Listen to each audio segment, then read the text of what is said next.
Bueno, Richard, vamos a hablar de un tema que es muy difícil. Estamos con el doctor Alejandro Mazón, el jefe del Departamento Neurocirugía del Instituto ROF. Vamos a hablar sobre tumores cerebrales.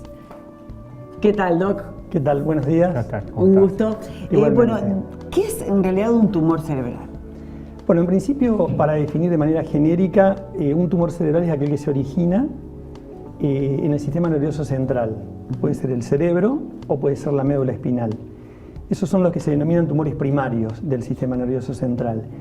Y existen otro gran grupo que son los tumores secundarios del sistema nervioso central, que son aquellos que el origen del tumor es en otro órgano y en forma secundaria se instala, logra atravesar la barrera hematoencefálica y llegar al sistema nervioso. ¿Eso lo llama una metástasis en cerebro, que se puede decir, o no? Correcto, son las metástasis cerebrales, donde en la población tiene una alta incidencia, ya que los tumores de origen, podemos referenciar cáncer de mama, cáncer de colon, cáncer de pulmón, los más frecuentes, tienen como sitio secundario el sistema nervioso central. No todos, entonces como entidad los tumores cerebrales hay que verlos como tumores primarios que se originan ahí, o también otras enfermedades nos pueden llevar a ese punto, ¿no? a también tener un tumor en el cerebro. O sea, que un tumor cerebral es un cáncer cerebral. ¿Es correcto, eso? Es así. ¿Y por qué se origina, doctor? Bueno, dentro de la gran variedad de tumores que hay, para sintetizarlo, los tumores primarios del sistema nervioso, el meningioma, que es el tumor más frecuente, se origina en las envolturas, en las meninges, en lo que recubre y donde está alojado el parénquima cerebral. Y existen otros tumores que se originan en las células mismas del sistema nervioso. Me refiero a las células que constituyen el parénquima cerebral, las neuronas, por especificarlo, digamos, hay un montón de diversidad de células tumorales y se originan desde esas células. Y los otros tumores se originan en el órgano primario, por ejemplo la mama, y en segunda instancia se implantan en el cerebro. En general, un cáncer de pulmón uno lo asocia al tabaquismo, al colon puede ser a la dieta, digamos. Este tipo de tumores, cuando hablamos de los primarios, digamos, ¿dónde tiene la etiología? ¿Es decir, es genética? ¿Es simplemente una deformación de las células? Y no tiene esa causa-efecto, por ejemplo, como bien lo has mencionado, el tema del tabaco, ¿no? Alguien que fuma, cáncer de pulmón, metástasis cerebral.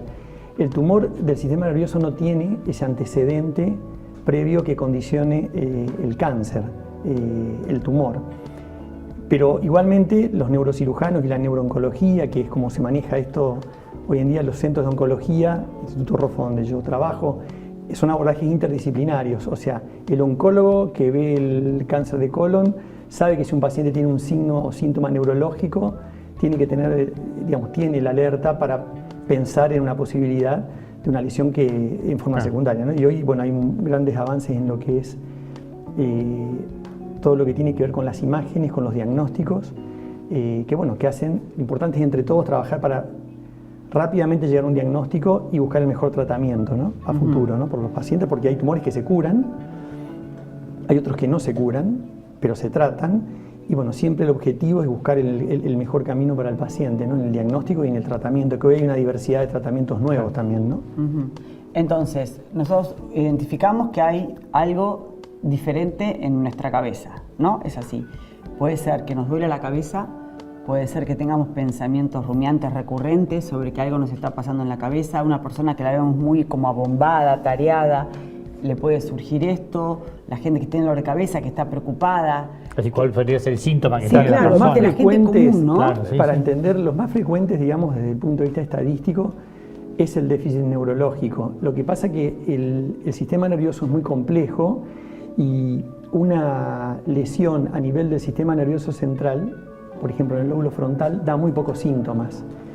Pero si la lesión está a nivel del área visual o del área motriz primaria, va a dar síntomas más precoces.